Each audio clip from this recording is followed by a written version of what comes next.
Let's bring in tonight's panel, One Nation Chief of Staff James Ashby and Sky News contributor Jamie Rogers. Great to see you both again. I mentioned at the start of the program that rather than focusing on, unimportant things like numeracy and literacy, how to read, how to spell, how to count, which the NAPLAN results, as we know this week, showed us is appalling. Well, the Victorian Education Minister is now going to name every new school in Victoria, and 6 have already been named this year, with First Nations language. James, is that the best use of the Education Department, coming up with Indigenous names to call a school? Well, One Nation warned the Australian public that even if we voted no at the referendum for the voice, we would be getting it whether we liked it or not, and Victoria is leading the charge, obviously.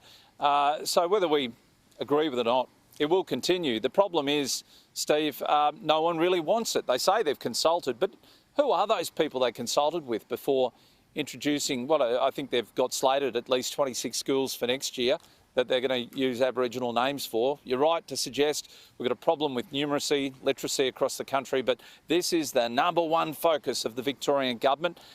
Look, I will say, though, about 70% of this country already has townships named after Aboriginal words. They might be a slightly different European dialect, but at the end of the day, look, we are dealing with Aboriginal names, whether we like it or not. It doesn't really impact me. I just think it's just another step in that direction of trying to implement the voice by stealth. Jamie, the way it impacts on me, and I discovered this at the start of the program tonight, I don't speak Indigenous language of any kind, and the spelling of some of these renamed schools is difficult, and to try and work out phonetically how to say it is even more difficult. So parents are going to have to, learn how to say this name of their school, and you've got to change every sign, every bit of paper associated with that school. I don't mind the fact that we have Indigenous names, but there are better, bigger, more important priorities in education than doing this. You're spot on there, Steve. In particular, think about the students when they go off to represent their school. People are going to be asking them, where is that school from? Who are you representing? Because it's so important, I believe, with the public schools when they're in their local community and they are named after that local community because they're inbred within the school system. And I think it's so important that we don't lose that link. I think there is a place for these Aboriginal names, whether you put a plaque at the front gate or somewhere within the school, but there's no need to be calling these schools by Indigenous names. There was actually a poll on the website where this article was. So I clicked on it because it asked everyone, do you think this is a good idea? And at the time that I did it, which was a few hours ago, there were 7,000 people that had voted and 95% said no, they do not think that this is a good idea. And to your point earlier, we're in a 20-year decline when it comes to reading and writing and maths, and there are so many bigger issues to be focusing on. But Steve, you're in Victoria. There are so many weird things going on in that state, and in the school we were talking about on the program last week, where Victoria have quietly changed their curriculum to start teaching children as young as 5 what to do if they're born in the wrong body. So I think down in that state, things are just really out of whack. You need to be focusing on your spiralling debt, your crime that's out of control. I just really hope that this idea of changing the schools' names to Indigenous names doesn't reflect around the whole country.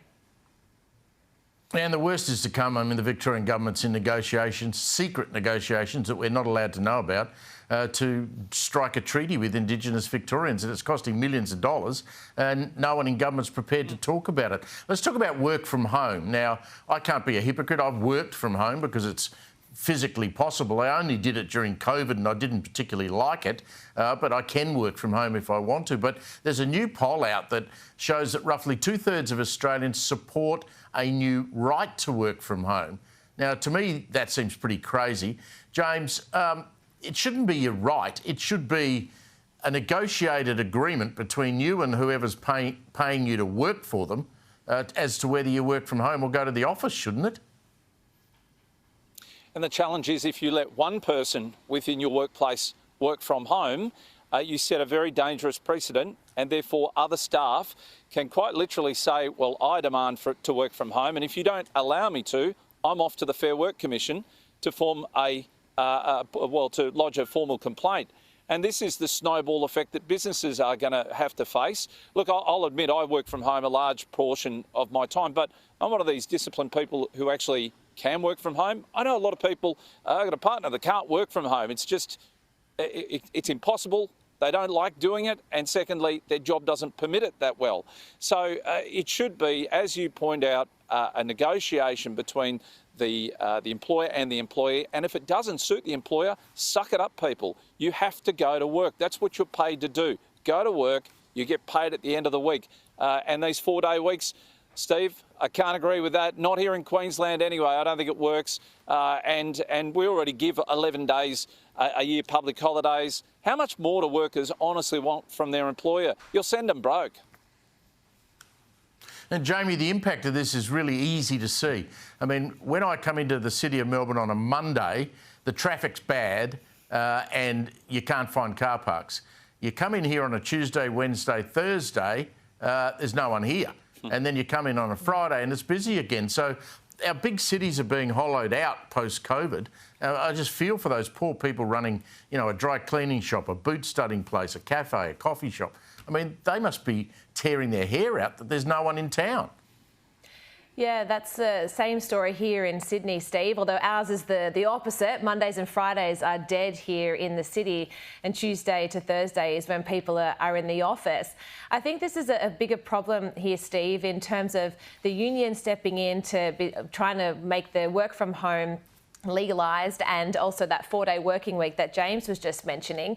My biggest concern is what business is going to want to be investing in Australia, or what small business is going to want to have a go and open their doors and try and be successful. We make it so hard for people to have success with their business. We saw just before on Kenny's program where John Paul Drake, who has Drake's Supermarkets, can't get staff, and he said that when he does hire Australians, they then say to him, oh, actually, I can get more money not working and getting it from Centrelink.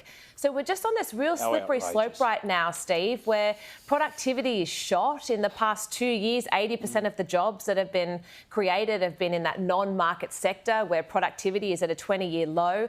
So our economy is just struggling in all different areas. And I think a working from home poll that you just showed, of course workers are going to say, yeah, we want to work from home, we want 4-day working weeks.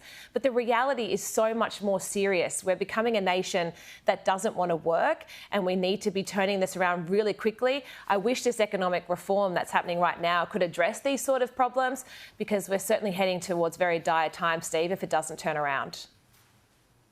Yeah, don't hold your breath on that. I'm not sure too much is going to come out of it. Jamie and James, always great to catch up with you both. Thank you very much.